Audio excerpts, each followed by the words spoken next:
how you doing? How you doing? Yeah, this is Sam and Olga. For those of you who don't know us, yep. First of all, before we get into today's topic, we want to say a big thank you to all of you loving, beautiful people out there who subscribe and share and comments on our videos. Thank you, and please don't stop. Keep it coming. Thank you. And a big shout out to Blue Clover. Thank you for your very awesome comment on our last video. I didn't get a chance to respond to it yet, but we did read it and we really love it. The interaction is great. And I'll respond to you today or tomorrow at the latest. Exactly. All right. So today, what are we getting into today? So today's topic, well, we've been talking a lot about the biracial nature of our relationship and the differences and some of the things that happen or occur and all those things. So but one of the questions that we get a lot from people, well, before I even ask the question, one thing about us, we've been together now for over 11 years. It was 11 years in June. Married for 6 years. 6 years, but together for 11 altogether, and plus 1 year before that of being friends. So we've known each other for well over a decade. And the thing is, we have 3 kids, with the 4th one on the way in just a couple of months. And things for us just work, it just works. We don't have any major fights or drama or anything that we portray on the outside that people would think, oh my goodness, there's something wrong there or something going on. Like even sometimes when we are going through major struggles, people can't even tell because we are really happy all the time. So they ask us, what's the secrets? Like, what do you do or what don't you do? So we thought, okay, let's make a video about that, because we're sure that there's a lot of you out there that are probably wondering. Hopefully it might help some of you guys picking a partner. There's a lot of people out there that are looking for serious relationships, whether it would be marriage or just a relationship, on how to pick a partner that will last. And so we sat down to think about some of the categories, let's say, or characteristics, I don't know how you would call it. Points, but we didn't really have any specific categories on how to pick someone. It was basically categories of how not to pick someone that were more apparent and more something that we could do, like a point-by-point list on what not to take into consideration. And then if you leave all those things behind, then everything else just kind of comes to your taste and your preferences and all that kind of stuff, right? But so that is what we're going to give you guys today. How, in our opinion, and based on our experience, what categories not to use to pick a partner. Okay. So just before we get into it, there's one important point that I really have to bring it out, which is for us, again, from our own experience for all these years that we've been together and still counting, is the fact that we were friends first. Friendship is everything. So like I was saying before, friendship becomes the solid base of any relationship that I guess exists out there. When you have that solid friendship base, anything you decide to do, actually, I believe it just sails smoothly, because what happens is you and your partner or your friend becomes very comfortable around each other, and you know what to expect, in each other. So there's not surprises. There are no. I guess there would be no negative setbacks when you cross that line from friendship. Over to. And I'm talking about genuine friendship. Like real friendship, like you would have with your best friend. So just think about a friend that you have that you care for, or you cherish that person right now. Think about that and import that same friend or that same idea or that same concept into now picking a partner. a life partner. That's the same. Exactly. So basically, I think basically the bottom line is you have to like each other first before you can love each other. Before you can love each other. And that brings me to one of the factors of how not to pick a partner is that do not base your pick on butterflies. And the looks that give you those butterflies, whatever, right? Because those butterflies, they go as fast as they come. And it's temporary, it doesn't last. It doesn't. That's the thing. It fades away, and then the things that actually matter, the personality and all kinds of deep things that matter. After those butterflies are gone, those things come to surface, and you might realize, ooh, maybe the person is not that good for me, or maybe we're not that compatible, right? And you can't make those butterflies come back. Once they're gone, they're gone. And I can tell you, before I met Sam, I've had several guys that I had butterflies to the point where I couldn't even eat. And I am so grateful that I did not start anything with any of those guys, knowing what I know now. And those butterflies are gone, right? So that is one of the major categories. Because I mean, because we were friends, we didn't start off on a butterfly basis. No. Okay, we were really good friends. So it's a different type of closeness and intimacy that goes beyond just butterflies, right? And and that is how when we made that like when we crossed that line, right? And we started to date, we already knew everything about each other, and most importantly, we liked everything about each other naturally from the beginning. I mean, that is how come we even ended up being, so to speak, just like best friends in the first place, because we just clicked, personality wise and everything. It was just already there, so it was kind of a real easy transition into dating. And the reason why we are actually on this topic, on this friendship point, it's very, very important. For us, we think, or I believe that that's the most important is it concept aspect I was thinking about, but the most important aspect, don't miss this that is the most important. Why do I say that?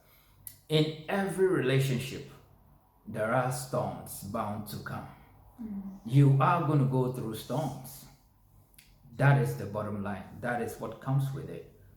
We are being put on earth not to have everything rosy, but our job is to make sure when the storms come, how do we fix? We are problem solvers. That is who we are as humans. And who better to solve a problem with you than a best friend? Yes. So this is the reason why. When you have the best partner who understands you, who knows you inside in and out, and can be behind you and work with you and says, hey, you know what, let's tackle this, let's do this, let's do that, this is coming together, putting heads together. That is what I'm talking about. And that is why I say do not miss this because point out. Again, if you look at a best friend, usually if it's really genuine friendship, then that friendship is unconditional. So you would do things for each other and support each other, even if you don't necessarily agree with it or understand it.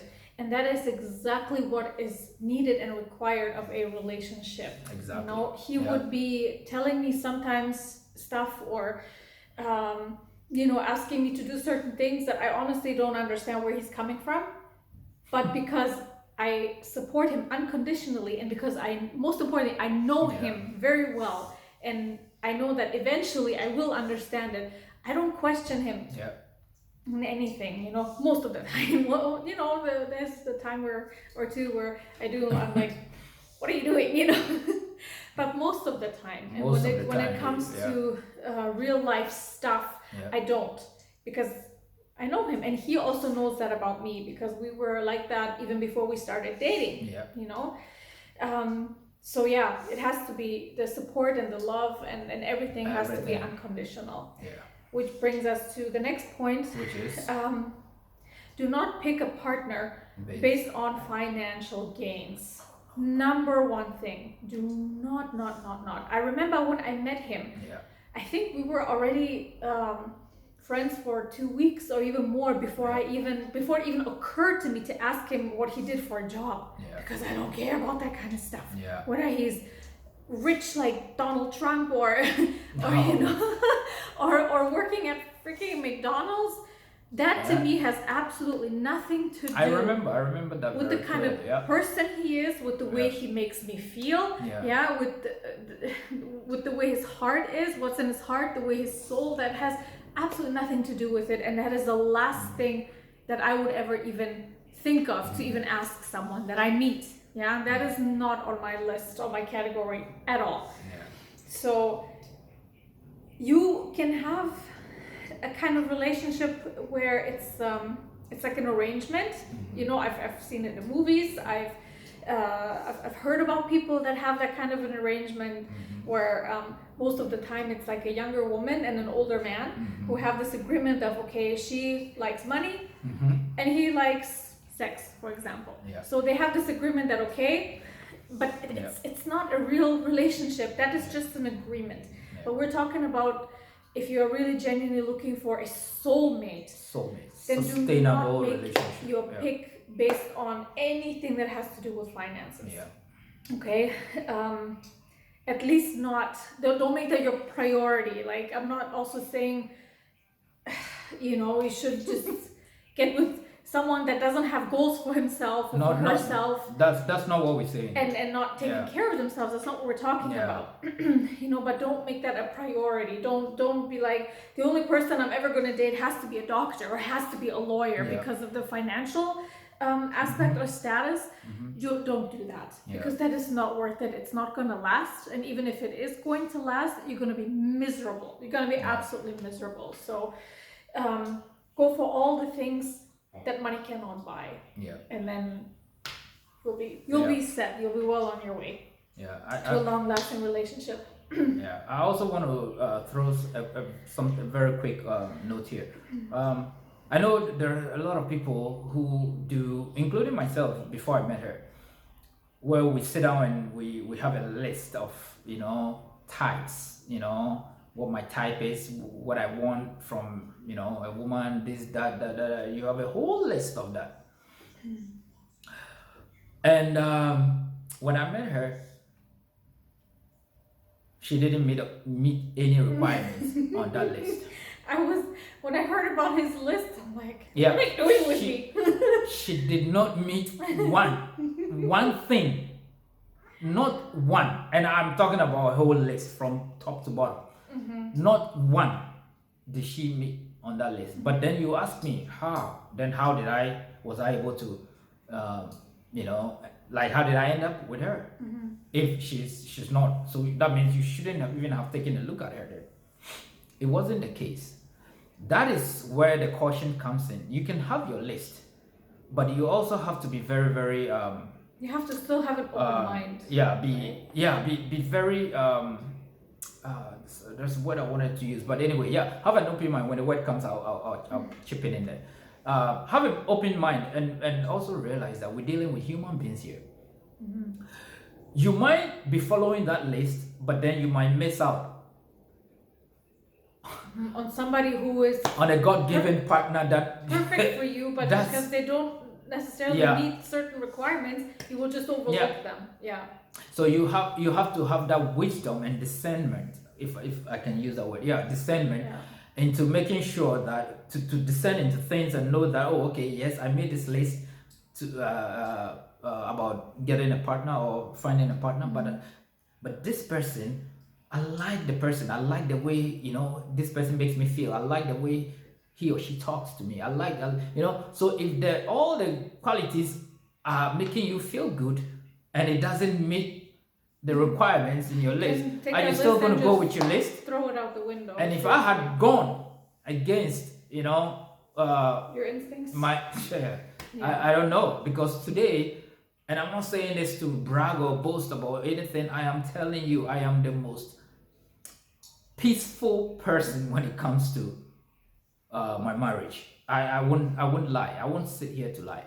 Yeah. If I had gone against that. If he would have followed his list after our first meeting, you know, he would have. So I just wanted to throw in that be cautious too with all this, listing or types or whatever we do, because I heard somebody say this thing, and it's very, very true. What the people we are attracted to might not be the right partner for us, and that's true. I mean, everybody has a type. Obviously, you can. I would say it that way. You can have a list, but just have it as a guide. Just as a guide, but do not have it set in stone. Like you are sitting down, ticking or checking off every. Oh, okay, he has this. Oh, she has that, and you check it, and then maybe he has 3 or 5 out of the list, but then couldn't make another 4 or 5 things on your list. So that means the person is no. It's because if you have a list and you base your pick on a list, and you're basically trying to pick someone based on logic. Yes. But love is not logic. Thank you. Yeah. When it comes to feelings, people's emotions, there's nothing logical about it. You have to just take that logic, throw it out the window, and you have to just follow your heart, basically. Yeah. So basically that's what it is. I just wanted, to let you guys know. Yeah. All right. So next one, do not pick someone in order to appease anybody else, whether it will be your parents, your peers, or society. Don't let society tell you that, oh, just because now I'm 30, I now have to settle with someone. No. And then you just pick the next best person that might be okay. Do not do that. It's all crap. It's all BS up to here. Your parents might mean well, but that doesn't mean what they want for you is what you want for yourself, and what is also good for you. It's a very sensitive subject. But I don't know. If I would have listened to my parents, or to my mom at least, I think I'd be with the Russian right now, kind of thing. Not necessarily with him. So, but my parents are also really great and awesome and very open-minded when it comes to such things. So I was very lucky that way. But my point is, just follow your heart, not anyone else's heart. I also happen to have a friend who got married out of pressure. There were a lot of red flags even before the thought of marriage came even to mind in their particular case. And if I was in her shoes, I told her I would not have even continued a relationship, let alone get married to that person. But it was pressure from pressure from her friends, her peers, his peers, his friends advocating for him, kind of thing. And I guess also society, So, and her family too, you're a woman, you're at this age, you have to start now having kids and all that kind of stuff. So she let herself getting pressured into getting married to someone that is absolutely not compatible for her. And what happened? After a few years, they're now divorced. It's lethal.